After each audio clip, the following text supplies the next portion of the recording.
कधीच नाही चुकणार तुमचे फेवरेट टीव्ही शोज झी5 सोबत, तेही एकदम फ्री. काकू, आजचं जेवण म्हणजे एकदम आहा हा हा असं झालं होतं. मी पण हेल्प केली होती. ओके, तुला काय म्हणू? वा वा, काय मस्त हेल्प केली. नेत्रा, तुला काय सांगितलं? किचन मध्ये यायचं नाही, काम करायचं नाही म्हणून. तू आराम करायचेस. आणि तुला काही खावंसं वाटलं तर मला सांग, मी करून देईन, पण तू किचन मध्ये यायचं नाहीयेस. ए मी ऑनलाईन इमली मागवू का? अगं, आधी तिला विचार, तिला काय खावंसं वाटतंय ते. मी सांगेन मला काही खावंसं वाटलं तर. तुम्ही या विषयावर बोलायचं नाही, मी तुम्हाला सांगितलंय ना. आणि इतक्या मोठ्यांदा तर नाहीच नाही. मला तेच म्हणायचं होतं, थोडं पेशन्स ठेवा. करेक्ट आहे, या विषयावर विरोचक अगदी दुसऱ्या रूम मध्ये असलं तरी इतक्या मोठ्याने आणि ओपनली नाही बोलायचं. ओके, सॉरी बाईजी. नेत्रा, औषधं घ्यायची. बरं, मी आहे माझ्या रूम मध्ये.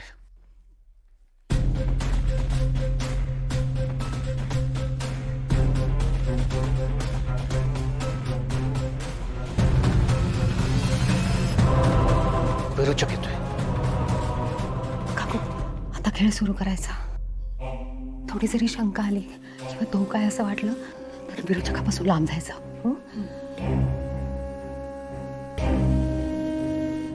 झाली जेवण?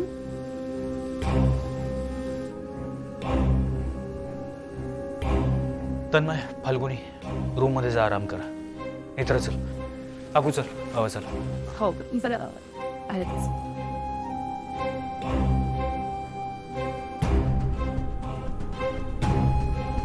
जेवण गरम आहे, तोपर्यंत जेवण घे. केतकी, थँक्यू.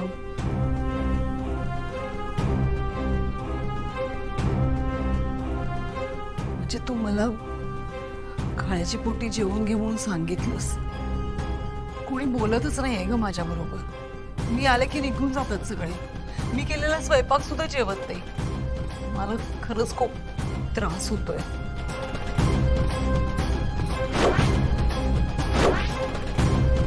म्हणजे आपलीच माणसं आपल्याशी असं सावत्र असल्यासारखं वागतात ना, खूप त्रास होतो.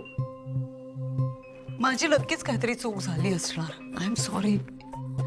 पण काय चूक झाली ती एकदा सांग ना मला, प्लीज. आता नको, मी नंतर सांगेन सगळं. तू जेवून घे.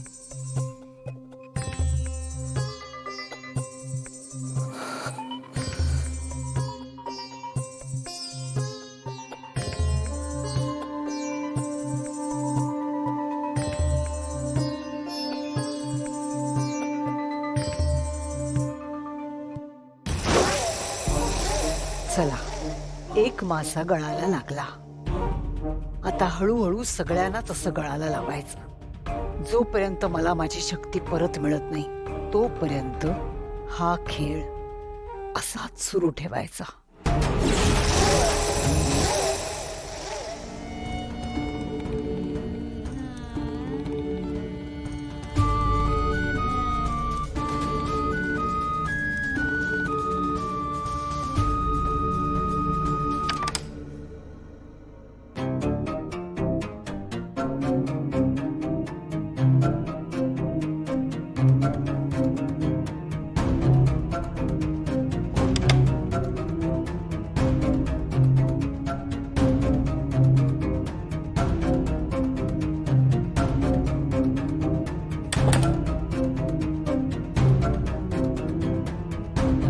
रुपाली वहिनी,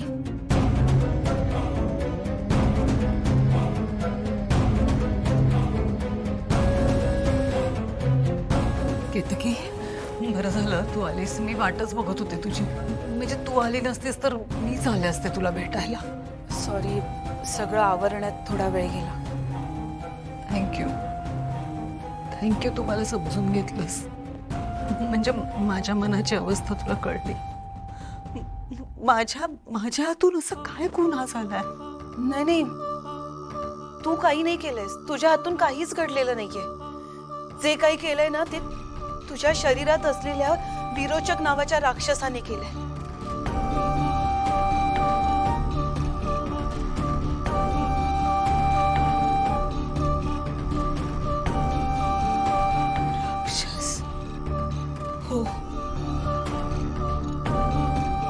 त्या राक्षसाने खूप काही घडवले आपल्या घरात. आपलं सोन्यासारखं घर, आपली माणसं सगळी त्या राक्षसाच्या दहशतीखाली होती. खूप खूप भयानक आहे तो राक्षस.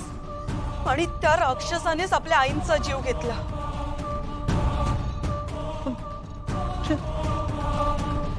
राक्षस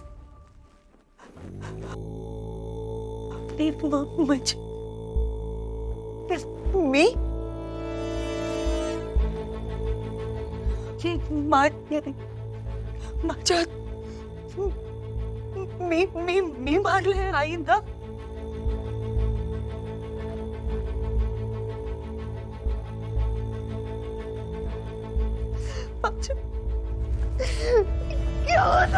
मारू शकते आईला.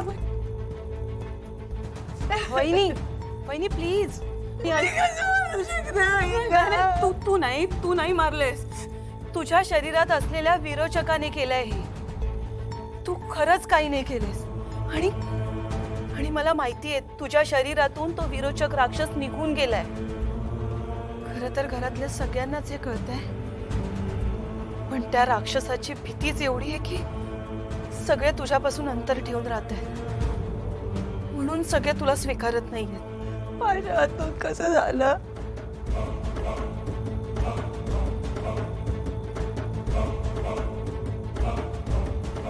मी काय करू आता? असं कसं झालं?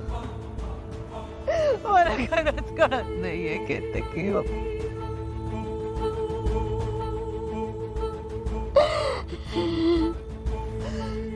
वहिनी तुलाच काहीतरी करावं लागेल.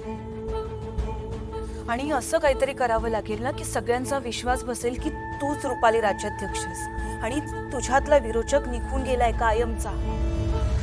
तुलाच काहीतरी करावं लागेल. शांत करेन. मला करावंच लागेल. माझी सगळी माणसं माझ्यापासून लांब गेलेत केतकी. मला नाही सहन होते. हे बघ तू आधी शांत हो. हं? आणि तू जे काही करशील ना त्याच्यात मी तुझ्या सोबत असेल. हं? तू नको काळजी कर. मी निघते आता. भाऊजी येते ना. तू रडू नकोस. आलेच.